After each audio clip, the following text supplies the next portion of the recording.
नमस्कार दोस्तों, आप सभी का स्वागत है आपके अपने YouTube चैनल IQ वर्ल्ड पे। दोस्तों, आप सभी को पता चल ही गया होगा कि रेलवे भर्ती बोर्ड के द्वारा NTPC का डिटेल नोटिफिकेशन 13 तारीख को ही दे दिया गया था और आज है 14 तारीख और आज के डेट से ऑनलाइन रजिस्ट्रेशन स्टार्ट हो चुका है NTPC रेलवे भर्ती बोर्ड NTPC 2024 की वैकेंसी का। तो इसमें 8000 प्लस वैकेंसियाँ दी गई है। केवल ग्रेजुएट लेवल की वैकेंसी अभी दी गई है और 4 दिन के बाद आपका अंडर ग्रेजुएट लेवल की भी वैकेंसी दे दी जाएगी। तो ऐसे में हमारे यूट्यूब चैनल पर, हमारे व्हाट्सएप, टेलीग्राम पे बहुत सारे ऐसे मैसेजेस आ रहे थे कि बहुत सारे छात्रों को बहुत सारी कन्फ्यूज़न है। तो आज के इस वीडियो में मैं चाहूँगा कि आप लोगों का कन्फ्यूज़न दूर हो जाए और इसकी पूरी कोशिश इस वीडियो में की गई है। तो दोस्तों, इस वीडियो को पूरा ज़रूर देखिएगा और इस वीडियो के बाद आप लोगों का सारा डाउट क्लियर हो जाएगा। 80 पेज का डिटेल्ड नोटिफिकेशन है। तो 80 पेज के नोटिफिकेशन में आप लोगों को जो जो इम्पोर्टेंट पॉइंट है उसको मैं आपके सामने एकदम स्पष्ट तरीके से रखने वाला हूँ। बहुत ही आसान भाषा में आप लोगों को सारा चीज़ समझ में आ जाएगा और आप भी आराम से खुद से भी फॉर्म फिलअप कर पाएंगे। किस जोन में फॉर्म फिलअप करना है, कहाँ पे कितनी वैकेंसियाँ हैं, सारे इस वीडियो से आपका क्लियर हो जाएगा। तो चलिए स्टार्ट करते हैं।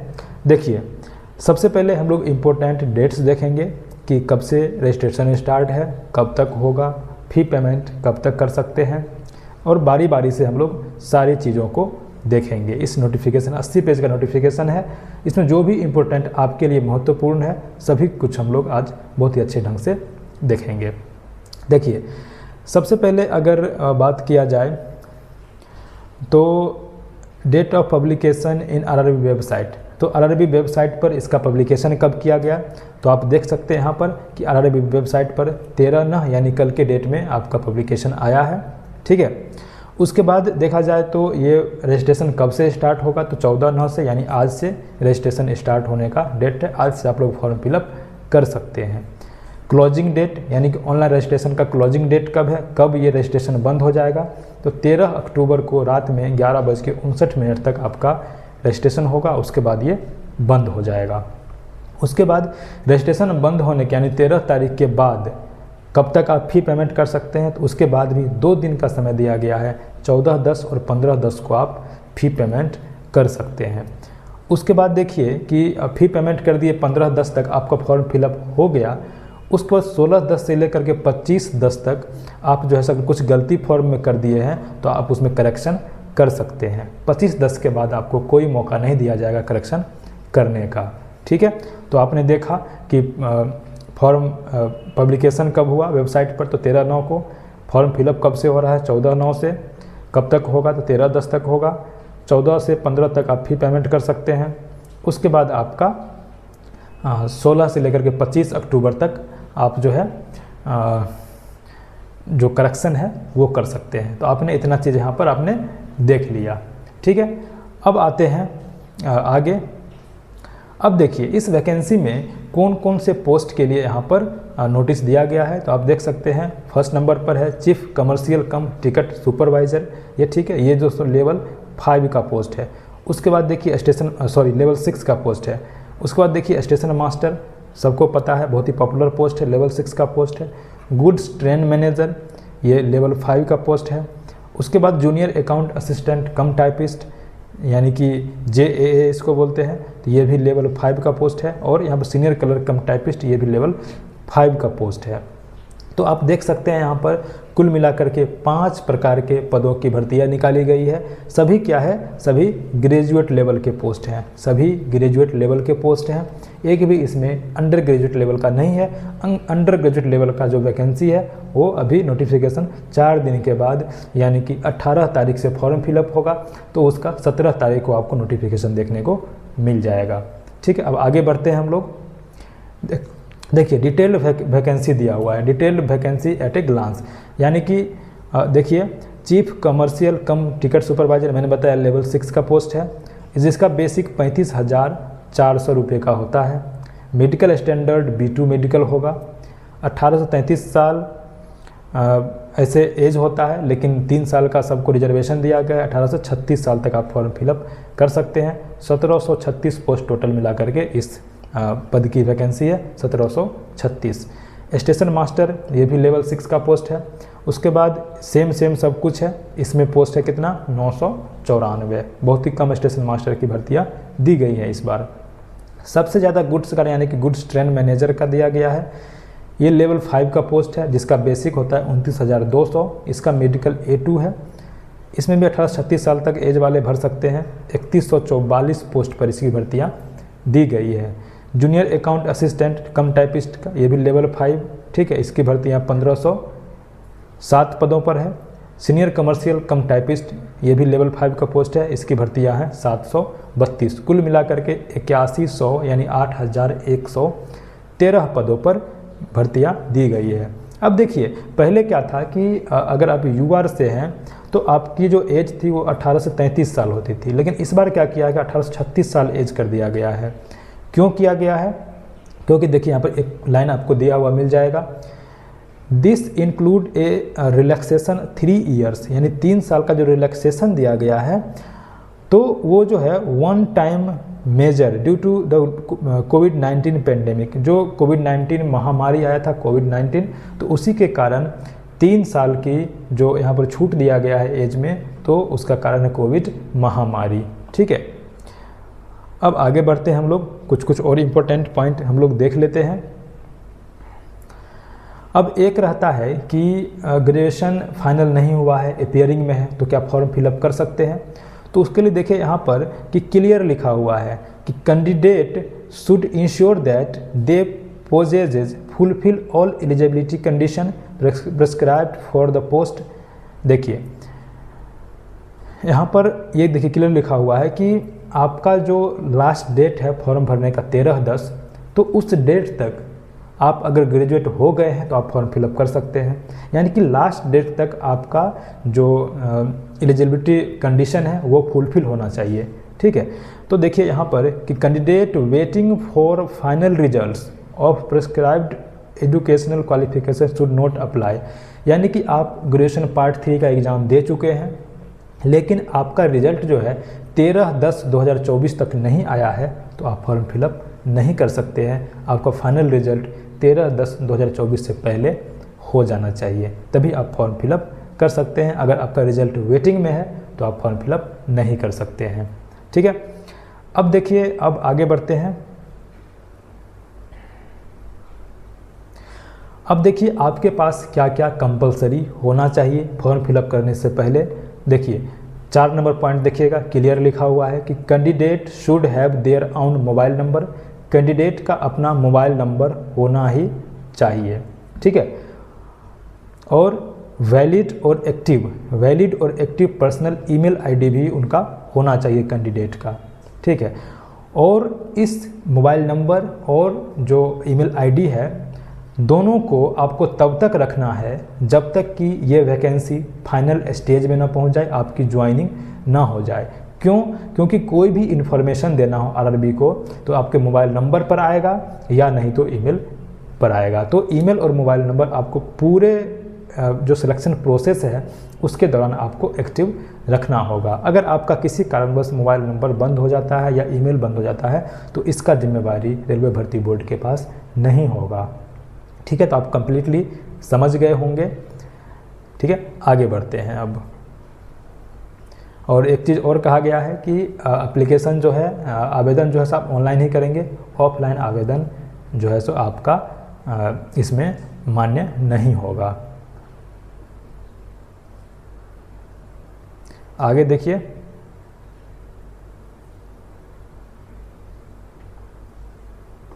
जो भी इम्पोर्टेंट पॉइंट है वो मैं आपको बताऊंगा। जो भी आपके ज़रूरत की चीज़ है वही मैं इसमें डिस्कस करने वाला हूँ। कैसे कैसे फॉर्म भरना है, क्या करना है, आप साइबर में जाकर के भरवा लीजिएगा, वो भर देगा। बस आपको क्या क्या लेके जाना है वो मैं आपको बता रहा हूँ। अब देखिए बहुत ही इम्पोर्टेंट है कि इम्पोर्टेंट इंस्ट्रक्शंस एग्जामिनेशन प्रोसेस। ठीक है, एग्जामिनेशन प्रोसेस के बारे में हम लोग देख लेते हैं। तो इसमें माल प्रैक्टिस यानी कि चीटिंग वीटिंग करने का है, बैंड है, क्या क्या आप नहीं ले जा सकते हैं एग्ज़ाम के अंदर, ये सब तो आपको पता होगा। अब देखिए स्टेज ऑफ एग्जामिनेशन, एग्जामिनेशन कितने स्टेज में जाएगा वो देखिए। There shall be 2 stage computer based test, यानी कि CBT 2 स्टेज में होगा, followed by computer based aptitude test और typing skill test whatever wherever applicable. यानी कि आपका जो कंप्यूटर बेस्ड टेस्ट होगा CBT वो 2 स्टेज में होगा, स्टेज 1 और स्टेज 2। उसके बाद आपका कंप्यूटर बेस्ड एप्टीट्यूड टेस्ट होगा और टाइपिंग टेस्ट होगा। अगर आप स्टेशन मास्टर के लिए एलिजिबल हैं तो आप कंप्यूटर बेस्ड एप्टीट्यूड टेस्ट यानी साइको टेस्ट देंगे। अगर आप टाइपिंग वाले पोस्ट के लिए एलिजिबल है तो टाइपिंग टेस्ट देंगे। अगर दोनों के लिए एलिजिबल है तो आप दोनों देंगे, ठीक है। लेकिन CBT 1 और 2 सबको देना है।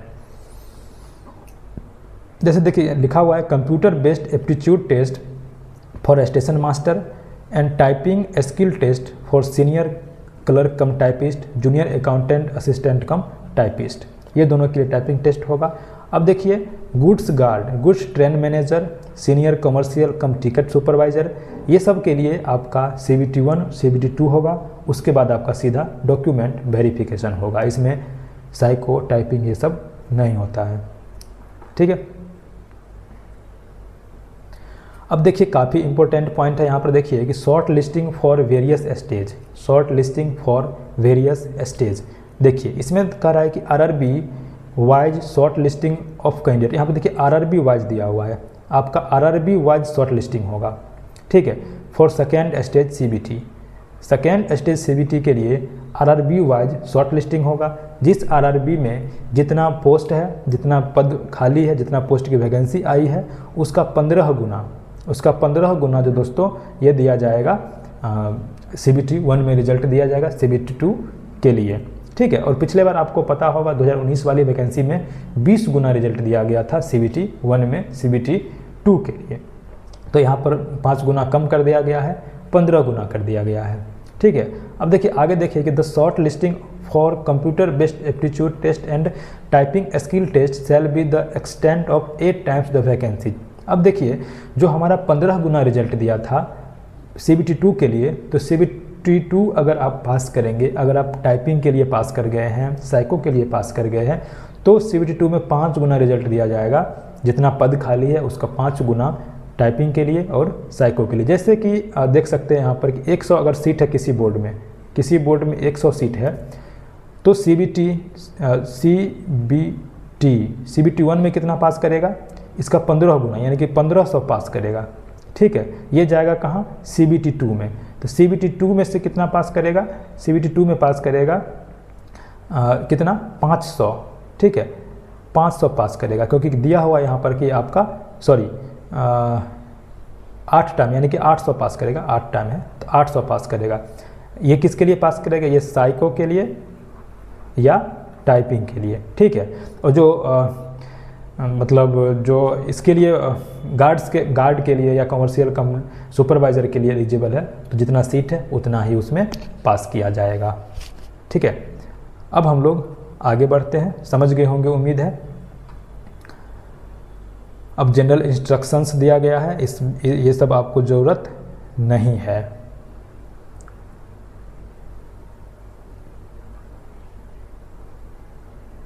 ये सब साइबर वाला भर देगा, कोई दिक्कत नहीं है, खुद से भी इसको भर सकते हैं।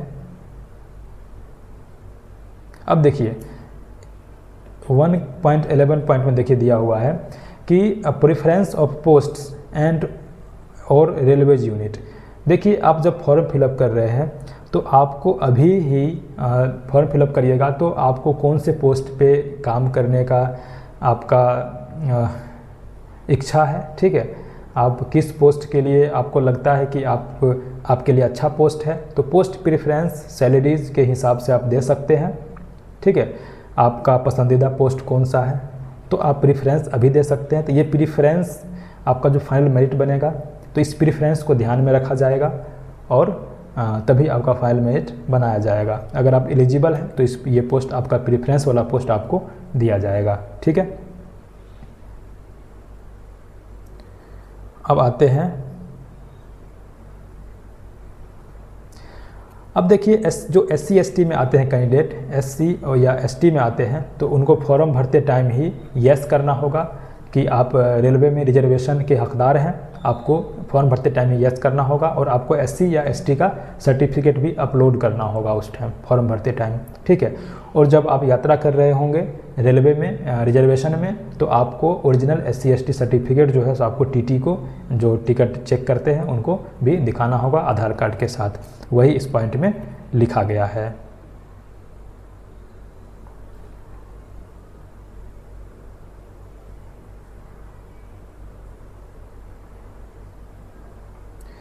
अब देखिए मेडिकल स्टैंडर्ड देख लेते हैं, किसका मेडिकल स्टैंडर्ड कौन सा है। देखिए A2 medical standard, A3 medical standard, उसके बाद देखिए B2, C2, सारे मेडिकल स्टैंडर्ड में क्या क्या यहाँ पर आपको दिया गया है डिटेल में आप लोग देख सकते हैं। ये सब जानने की उतनी ज़्यादा ज़रूरत है नहीं, ठीक है। आपका पता होगा, चश्मा लगाते हैं तो आपको पता होगा कि आपका आँख कितना है, आप जाँच करवा के देख सकते हैं डॉक्टर के यहाँ जा कर के, ठीक है। आगे बढ़ते हैं। जो भी आपके लिए इम्पोर्टेंट है, जानना ज़रूरी है, वो चीज़ मैं आपको बता। जैसे देखिए एज लिमिट, अब इसमें बहुत सारा कन्फ्यूजन रहता है कि कौन फॉर्म फिलअप कर सकता है, कौन नहीं कर सकता है। देखिए the lower and upper age limit indicated for the post in the vacancy table will B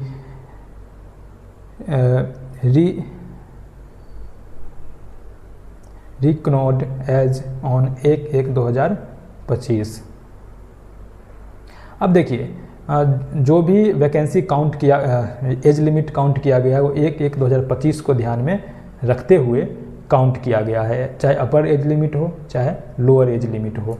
अब जैसे देखिए कि for 7th CPC level 5 and 6 graduate level post the date of birth of candidate should be between the dates given below. देखिए 18 से 36 साल as होना चाहिए। UR और EWS हैं तो आपका जो डेट ऑफ बर्थ है वो 2/1/1989 से पहले का नहीं होना चाहिए, ठीक है। 2/1/1989 से पहले का आपका डेट ऑफ बर्थ नहीं होना चाहिए अगर आप UR या EWS में है तो। अगर आप OBC NCL में है, नॉन क्रीमी लेयर में है, तो आपका 2/1/1986 से पहले का डेट ऑफ बर्थ नहीं होना चाहिए।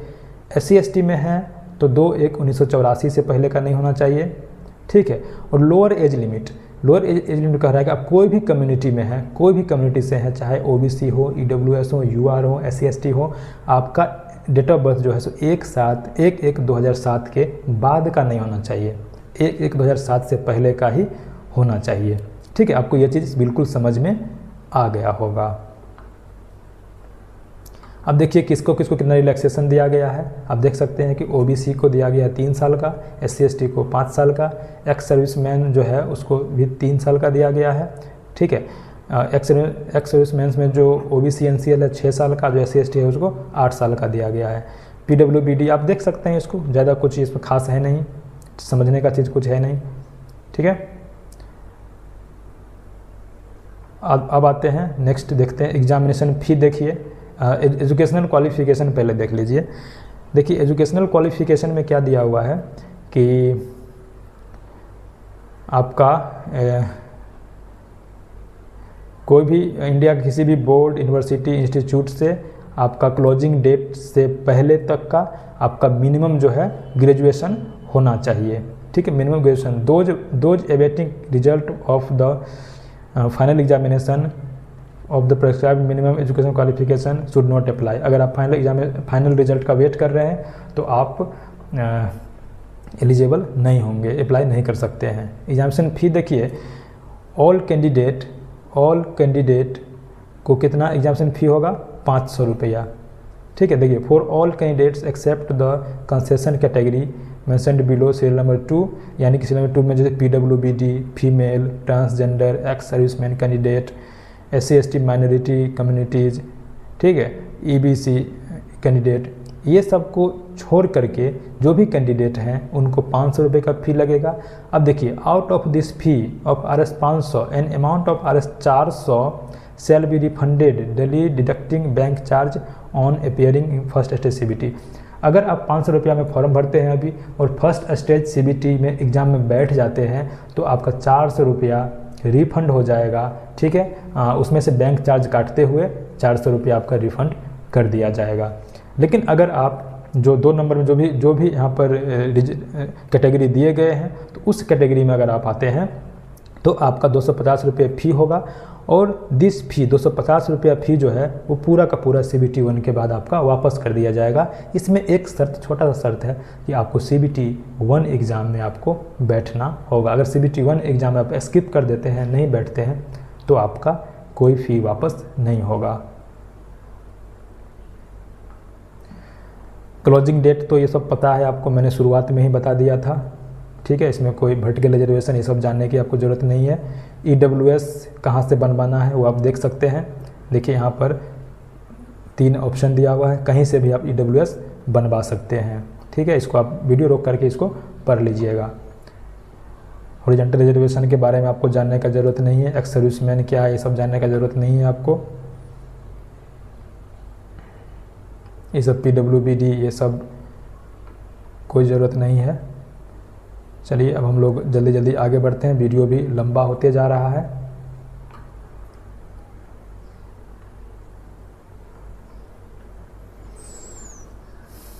अब देखिए, अब हम लोग आते हैं कि फर्स्ट स्टेज CBT जो है उसमें कितने कितने क्वेश्चंस कहाँ से आते हैं। हम लोग एग्जामिनेशन पर आ जाते हैं। अब देखिए, first stage computer based test common for all notified post, यानी सभी पोस्ट के लिए ये देना ही होगा सबको।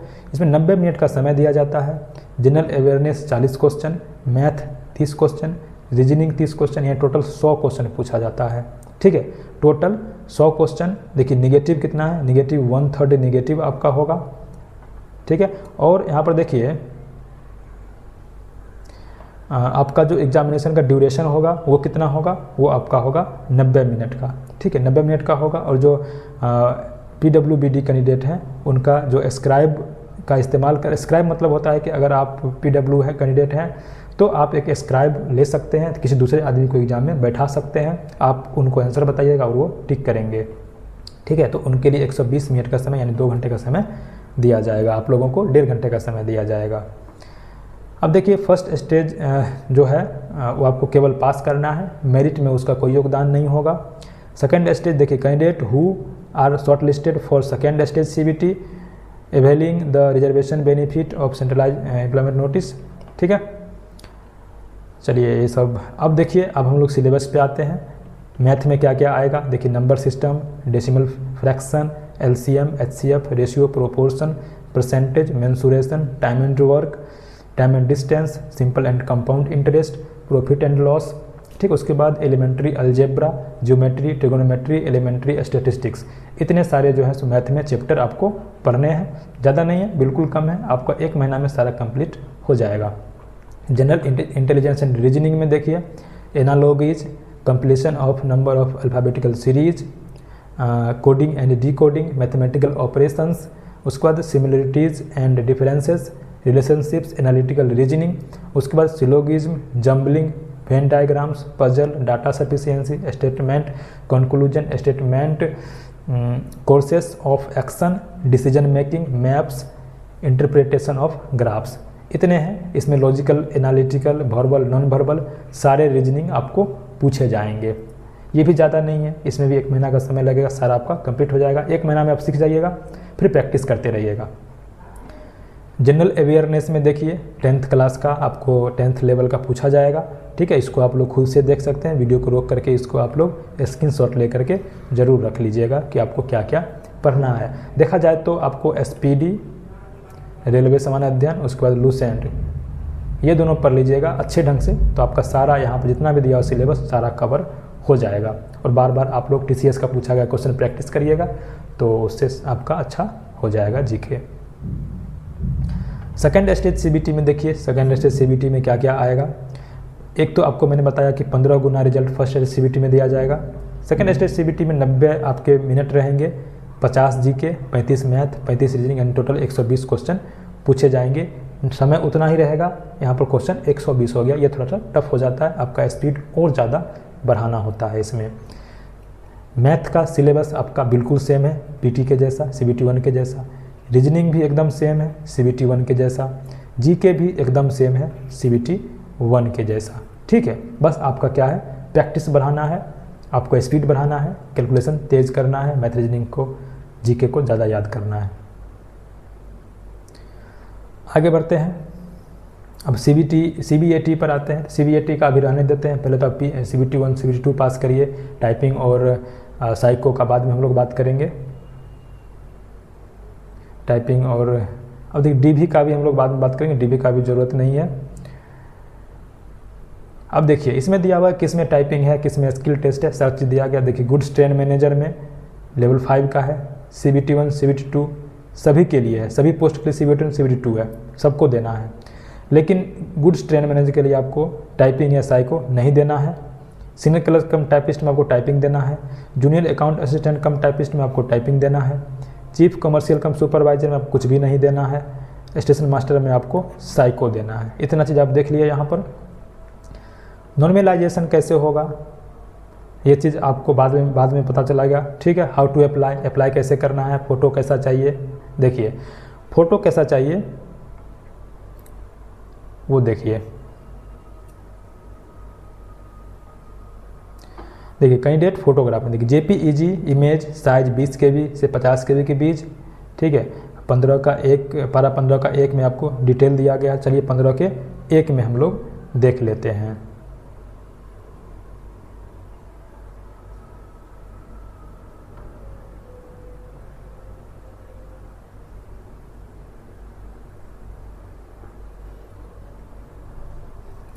देखिए आपको इसमें यह कहा गया है कि आप किसी भी बोर्ड में, किसी भी 2 बोर्ड में आप फॉर्म फिलअप नहीं कर सकते हैं।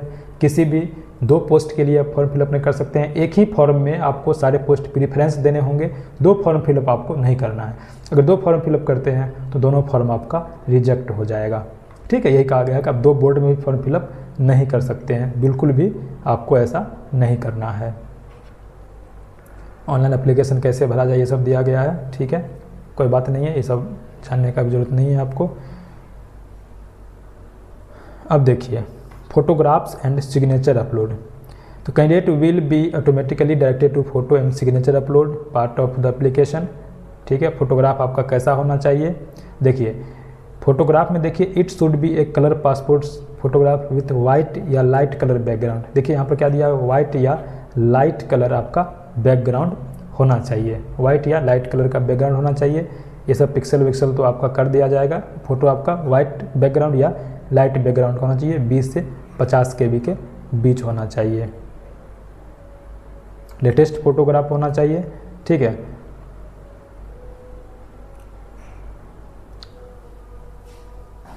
अब देखिए एक और चीज़ दिया हुआ है यहाँ पर कि आपका बिना कैप का, बिना टोपी का और बिना सन ग्लासेस, यानी कि काला चश्मा नहीं लगाना है, टोपी आपका नहीं होना चाहिए।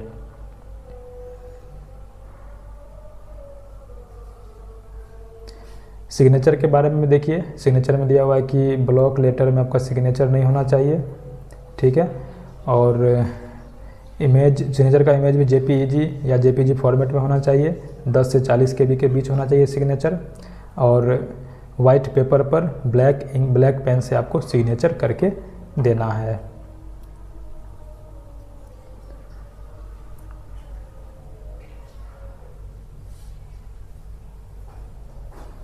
चलिए ये सब SC/ST वालों को देखिए क्या करना है, आपको सर्टिफिकेट अपलोड करना है JPEG फॉर्मेट में। 50 से 100 KB के बीच आपका सर्टिफिकेट होना चाहिए। मॉडिफिकेशन देखिए, मॉडिफिकेशन में पहले तो आपको फॉर्म फिलअप करिए, मॉडिफिकेशन पर आगे हम लोग देख लेंगे। हॉल टिकट ये सब ठीक है। चलिए अब हम लोग देखते हैं पोस्ट के बारे में, ठीक है, कि कहाँ पर कितना पोस्ट है। ये सब तो हो गया कंप्लीट। ये सब आपको फॉर्मेट दिए गए हैं, OBC SC ST जो भी फॉर्मेट है वो आपका यहाँ पर दिया गया है।